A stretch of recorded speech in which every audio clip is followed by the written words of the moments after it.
Thank you to the organizers for having me here today to talk about the relationship with pills and injections, friend or foe, biomedical interventions for prevention and treatment. These are my disclosures.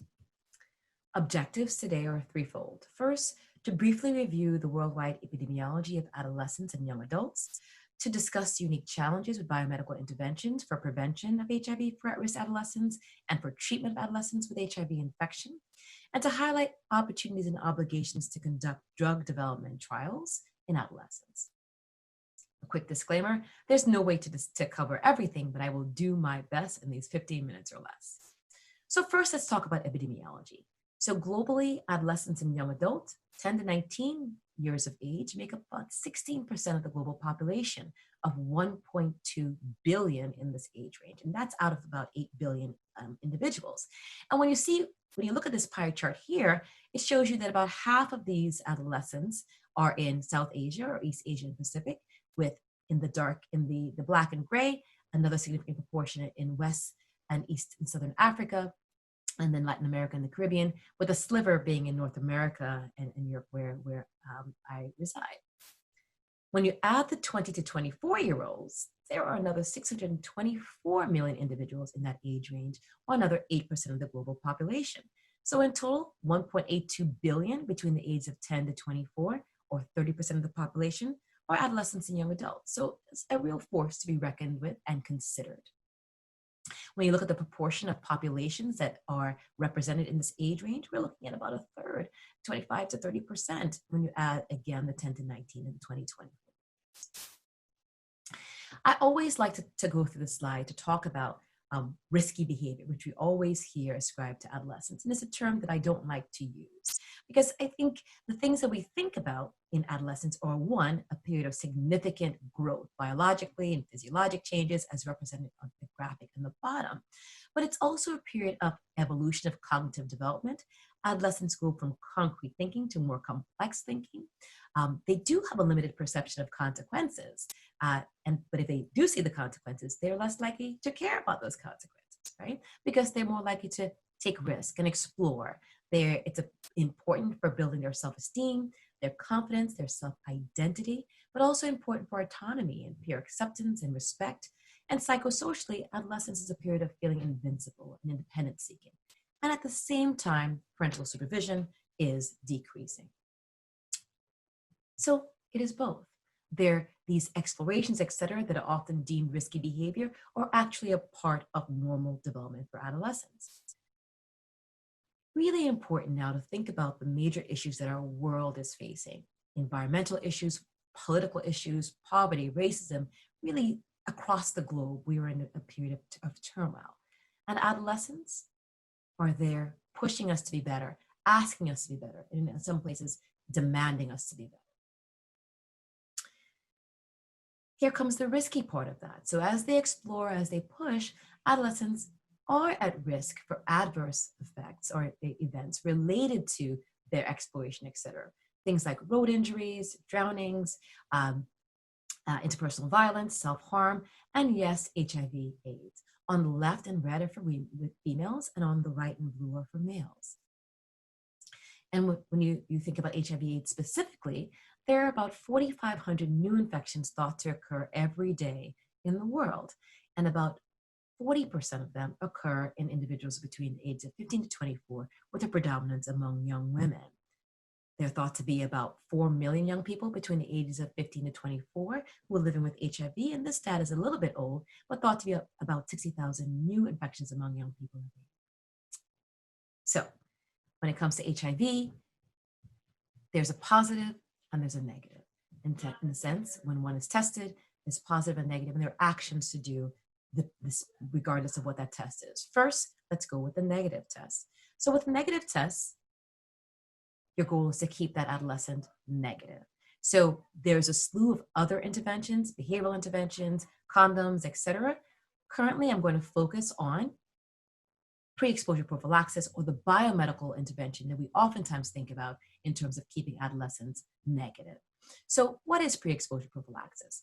So pre-exposure prophylaxis is a pill, one pill, a combination of two medicines, emtricitabine and tenofovir, When taken together daily, and I'll get to the asterisks because there's some alternate schedules also that have been shown to be effective, but when taken together daily in that one pill format, it has been shown to be 96 to 99% effective in preventing HIV infections.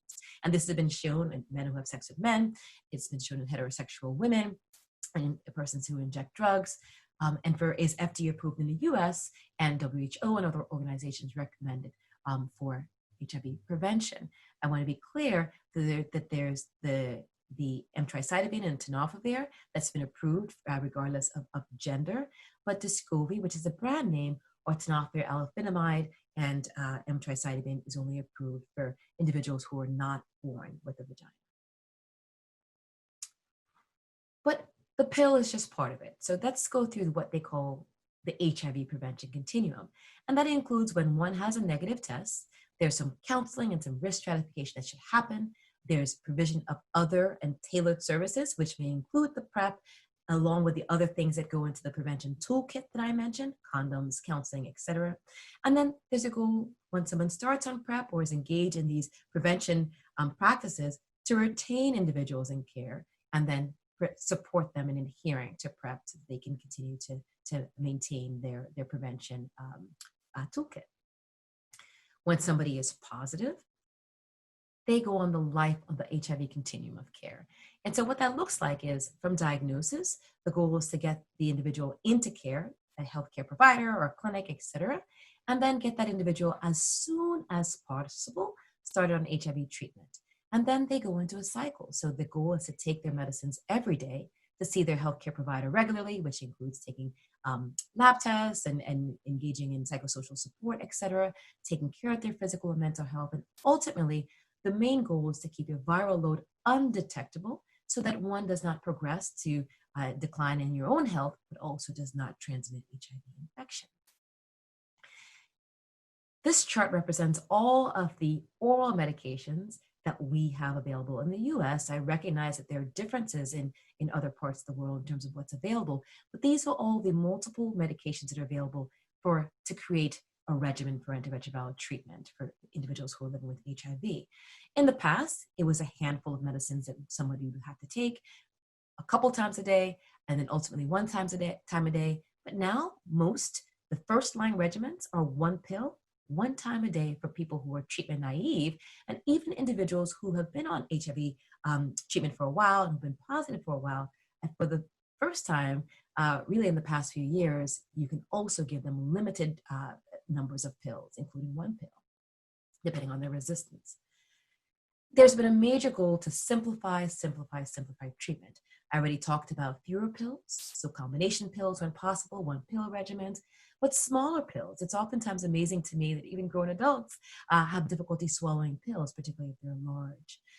Fewer drugs. So not just one pill, but fewer drugs inside that one pill that decreases your risk of longitudinal side effects related to more pills and may decrease toxicity long term. The regimens, there's been an effort to have fewer drug-drug interaction, fewer side effects and toxicities, as mentioned, and fewer dietary requirements, meaning not having to take the medication with food or other things that improve their uptake, for example. And studies have shown that head-to-head, these simpler regimens are just as potent. Studies in adolescents have shown that adolescents definitely prefer one pill options than multiple pill options, but still have challenges with adherence, which we'll talk about. Whether positive or negative, prevention or treatment, adherence is the holy grail. There are benefits of adherence, so sustained viral suppression, reduced risk of drug resistance, better overall health, improved quality of life, decreased risk of HIV transmission if you're positive. And then if you're negative and taking PrEP, again, better overall health, quality of life, decreased stressors about acquiring HIV, and decreased risk of acquiring HIV. So it's a friend with benefits. There are challenges. So this is data from ATN 113, which was a demonstration project for PrEP, or tenofovir plus emtricitabine, in adolescents aged 15 to 17. It was done exclusively in young men who have sex with men, and looked at acceptability, use, adherence, and drug exposure by looking at hair levels, and then looked at patterns of sexual behavior. It's noted that there were 3 HIV seroconversions, meaning people acquired HIV during that trial. And some of the investigations were to look at what was happening in terms of adherence over time and also in those individuals who converted. So what you see in this graphic here is on the y-axis is a level of drug in the system, and that black line shows protective level. And what you see over time, individuals were protected mostly or in near that range, and then over time, things declined or levels declined, correlating with decreased risk or decreased adherence level, decreased levels of drug, and then increased risk of HIV acquisition. So you say, what do we learn from ATN 113, the specific study looking at youth? Well, there are common reasons for non-adherence, and they were away from home, too busy, forgot, there was a change in routine, multifactorial. Creative designs were done, trying to remind buddies, parent networks, incentives were things that were thought about and used and may be considered in promoting adherence for young people. Really thinking about the number of visits that young people may need and is more better for promoting adherence, as you saw in that graphic as time went on. And actually, I didn't say this, but visit frequency went extended out. Were they less likely to get that reinforcement for adherence? When we're thinking about PrEP and how PrEP would be used for young people, thinking about real-world application. Is it something that someone can do every day, and how will they do it? What is the support staff and the things and tools that people need to implement PrEP and to keep it going? And what are the objective markers of adherence? In this study, it was hair, so cutting a piece of hair and looking at the levels. How can we actually tell that people are being adherent? And we need to be thinking prospectively and thinking multidisciplinary, not just the biomedical, but the psychosocial and the other things that need to be in place to support adherence. In terms of HIV, there's a continuum of care for youth with HIV as well. Now, in these sort of turquoise bars is what we see is the continuum of care for adults. Let's start there first. So this is the US population. And if we say this starts with the number of people who are infected, recognizing that only about 80% of adults who are living with HIV are diagnosed and know their infection. Then a lower proportion of those are engaged in care, lower yet prescribed ART, lower yet suppressed their viral load, and then stay suppressed is a number that we oftentimes don't get a good sense of. But if you look next to them, the pediatric or the youth with HIV at every step up the continuum have lower levels, where it's estimated about 6% of youth living with HIV in the US are actually suppressed. And in terms of staying suppressed, even more challenging. So that's where we are. When we ask adolescents why they're not adherent, there's a multitude of reasons why they report being adherent. As you see, forgot was the biggest proportion of adolescents, about 63%. But you see, it's travel, stigma, pill burden. They fell asleep. It was a long way to travel to come to pick up their medicines. There's a change in routine, and when something was no longer happening the way it was supposed to happen, they were more likely to forget. Palatability, how it tasted, how difficult it was to swallow it. Being busy. I drank a glass of wine. I therefore I either slept through my medicine or didn't want to take it. Depression, feeling good, and so not feeling like they needed to take their medicine. And then running out of pills were all reasons. So what are we missing? I told you we have fewer pills. We have 1 pill a day. What are we missing? Why not just take your medicine, which is what I've heard plenty of times when I talk about adolescence. Life is dynamic. Adherence is hard, and it's multifactorial. Side effects can be challenging. One side effect may be too much for somebody. Long-term toxicity, and people worry about their bones, their kidneys, longitudinally. Then limited choices. I showed you all those choices, but if so many of them are not palatable to you, or in the case of individuals who are treatment experienced and may have resistance or just tired of medicines, or what you call treatment fatigue, the choices are not enough. One size does not fit all, so pills may not be what we need for everyone, and forever is a long time. Disclosure, we talked about changing routine or changing where you live, and all of a sudden you live with somebody who doesn't know your diagnosis and you're worried about them finding you out.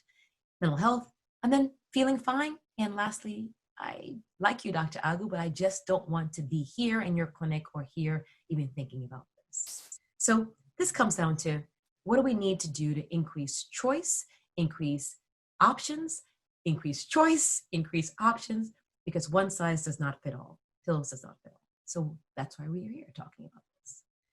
So simplifying treatment, yes, but are pills even needed? And so pills, you have your friend, you have your enemy. Pills are somewhat of a frenemy. You like them, but you hate them because of the things that we mentioned in the prior slides. So can we find another friend? And can we hit that friend with the bus? All right, let's keep going. So when we talk about injections, this is a study done by Ethel Weld, who's a fantastic young, previously postdoc, who now is faculty at Hopkins, who did a survey of youth's interest in long-acting antiretroviral treatment. In this case, an intramuscular injection or long-acting antiretroviral agent. She looked at 303 youth, ages 13 to 24, that was seen across 4 U.S. clinics in Baltimore, Atlanta, and Memphis, Tennessee. The large majority were Black or African American, with 8% Latino. 74%, so about 3/4 of them, were non-perennially acquired, meaning they acquired their HIV during adolescence. And there was a nice spread, about 10% in the 13 to 16-year-old range, 32% 17 to 20-year-olds, and then the rest in the 21 to 24-year-old range. 60% were virally suppressed, meaning 40% did not have viral suppression at the time they took the survey. When you look at the different clinical sites that were included, there was a high level of interest in intramuscular or IM, long-acting antiretroviral therapy, across the sites. When you looked at how likely people were to be interested in intramuscular injections, their interest increased the more you space those out. So you said once a week, about 50% were okay. You got to once every 2 weeks, you got people interested a little bit more. By the time you got to once every month, you really got people's interest. And then that increased slightly more to about 90% for once every 3 months. So it's clear that injectables were of interest, and spacing them out really made people excited. When you looked at viral load and you correlated viral load with your interest in having an injectable agent, what you see is if individuals had an undetectable viral load in the orange, they definitely would be interested, or probably would. So you have about 2/3 interested. Compared to those with a high detectable viral loads, they were really viremic. So here, less than 20, here 20 to 1,000, and here over 1,000 in terms of copies per ml. That's where you got the highest interest. So the ones with the most challenge with adherence were the most interested in the injectable. So what is the injectable, you say, Dr. Agwu? These are studies from data from Latte 2, which is the first study that came out looking at injectable cabotegravir and rilpivirine given as a 2-shot regimen. And these were the 96-week results. In this study, they compared 4 weeks to 8 weeks of injectable cabotegravir, rilpivirine. Individuals were treatment naive, meaning they were HIV positive, but had not been initiated on antiretroviral therapy. The study was done in the US, Canada, Spain, France, and Germany. Individuals were randomized to either oral therapy completely, or to cabotegravir, rilpivirine, which they started on with the first an oral period to make sure they tolerated the drug, as well as to make sure they didn't have any drug reactions to it. And then they were transitioned to an injectable version every 4 weeks or 8 weeks. And what you see in this slide here is what you call the money slide, where the virologic response in the every 4-week arm was comparable to the every 8-week arms, which was comparable to the oral therapy. So they had comparable results, and one would say they were not statistically significantly different, but the highest percentage was in the every 8-week arm, which goes along with what the youth said. But interestingly, when you looked at how satisfied individuals were, what you see here in the pink and the blue is the pink is very satisfied, and the green would be not satisfied at all. And so every 4 weeks, you saw high satisfaction for both the injectables, more than you did for the oral. When you looked at how satisfied they were to continue their present form of treatment, again, they were less satisfied in continuing oral, but you saw lots of satisfaction with the injectable.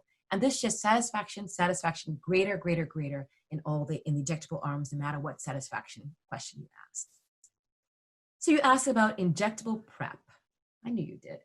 So injectable PrEP, HPTN 083 looked at cabotegravir, not rilpivirine this time, just cabotegravir as potential regimen for prevention in about 4,600. We're going to start this slide again.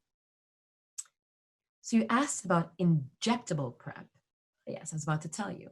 HPTN 083 looked at cabotegravir as an injection for prevention of HIV, so PrEP. 4,600 HIV negative men over the age of 18, cisgender and transgender women. So cisgender men and transgender women making up about 12% of the population that was included. 2/3 was under the age of 30, which is an incredible feat for a study like this.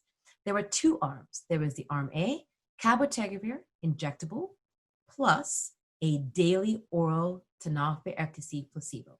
And cabotegravir here was given every 8 weeks. Arm B, daily oral tenofovir FTC, daily oral, and intramuscular cabotegravir placebo, so a fake one every 8 weeks. So double-blinded, nobody knew what they were taking. And when they looked at HIV acquisitions in the two arms, 50 overall acquired HIV, 12 of them in the injectable arm, and 38 in the arm with oral therapy. Only 2% stopped due to pain or discomfort with the injections. These are the study sites over here with the US, South Africa, Asia, South America. But the results were amazing, as you see, and leading Rafi Landowitz, the protocol chair, to say that this has the potential to transform the landscape of HIV prevention for cisgender MSM and transgender women. So you say, well, what about women? Injectable PrEP for women, HPTN 084, was conducted in 3,223 women between the ages of 18 to 45 in 20 sites in 7 countries in sub-Saharan Africa, and you see those listed here. There were two arms, just like in the MSM and transgender study 083. Arm A was cabotegravir and intramuscular versus an oral placebo, and arm B, daily oral tenofovir FTC and placebo injection. In this study, 38 women acquired HIV, and like in the 083 study, 4 in arm A, the injectable study, and 34 in arm B. This led the Data Safety Monitoring Board to stop the study early. And then the WHO, in releasing the results on November 9th and commenting on it, essentially said it is encouraging to learn that a long-acting injectable PrEP option has been shown to be highly effective in women, and CAB-LA has the potential to increase choice and overcome some of the barriers related to adherence for long-term use of biomedical HIV prevention that we talked about on prior slides. I don't want you to think that there are no more questions. There are some unresolved questions. So for one, what about those less than 18 years of age? What about pregnant women? We know that's a period of high risk for HIV acquisition. How exactly is this going to work in the real world and outside of the clinical space? What will be the risk of resistance if people don't come back to get their next shot and then get HIV? This is actually a really critical piece because we know that while the drug lasts 8 weeks and the repeat injections are given every 8 weeks, we know that if you don't get that repeat injection at 8 weeks, the drug levels sort of persist and fall over time, right? But the idea or the concern is that it may be in your system for months, longer for women than for men, but at levels that are not high enough to protect you against HIV, but that worry people that if you acquire HIV in that time frame, there may be resistance that happens. So studies are pending to address this. Will it be cost effective? And ultimately, who will pay? So what does the future of treatment and prevention look like? So what's next? It is really multimodal biomedical strategies and approaches. So there's different drugs. There are not just antiretroviral treatments that like tenofovir and FTC that we're talking about, but even longer acting agents that can be taken orally or coming to study, regimens that can be studied too, that can be given once a month, potentially even longer, orally that are, again, coming to clinical trials. So different drugs, different modes of delivery. There are rings for prevention, implantables potentially for prevention and treatment. We've talked about injectables. And then non-ART strategies, antibodies, neutralizing antibodies, vaccines, still part of the conversation.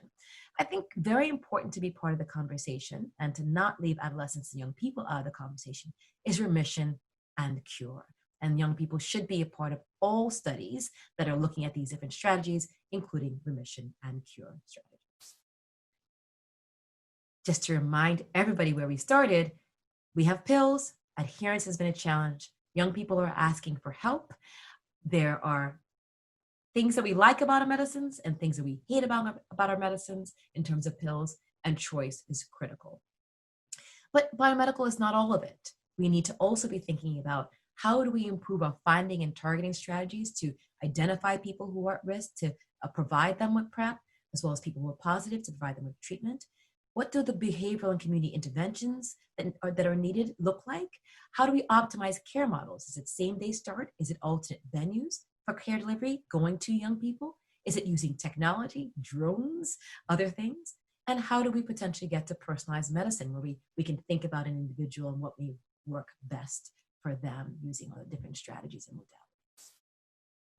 So with that, I'm going to stop and give a huge thank you for your attention. Thank you as many ways that I can think to say it. And thank you to the youth particularly, who inspire me every day to continue to advocate and to push for what's best for them in both clinical care and research, and to the teams and the funders that make it possible.